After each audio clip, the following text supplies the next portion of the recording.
চলুন আজ দেখে নেব ওল মাখা। বানাবো একটু অন্যরকমভাবে। ওলগুলো প্রথমে কুকারের মধ্যে 2-3টে সিটি দিয়ে সিদ্ধ করে নিলাম। তারপর ভালো করে এটা মেখে নেব। এরপর কড়াইয়ের মধ্যে পরিমাণ মতো তেল দিয়ে তাতে শুকনো লঙ্কা, সর্ষে ফোড়ন দিয়ে দিলাম। দিয়ে দেব বেশ কিছুটা কারি পাতা। যখন সমস্ত ফোড়ন হয়ে আসবে তখন দিয়ে দেব পরিমাণ মতো নুন, হলুদ আর একটু মিষ্টি।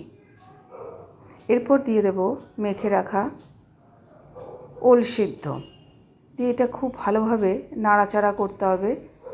ঠিক নামাবার আগে দিয়ে দিলাম তেঁতুলের পাল্প, দিয়ে আবারও খুব ভালোভাবে নাড়াচাড়া করে নামিয়ে নেব। এটা আমরা সর্ষে বাটা দিই, কিন্তু আমি করেছি সর্ষে আর লেবুও দিই।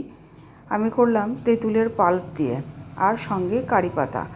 দেখুন একবার করে কীরকম লাগে। যদি আপনি এর ফ্যান না হয়ে যান তাহলে আমাকে জানাবেন। এটা শিখেছিলাম মাস্তুতো ননদের কাছে।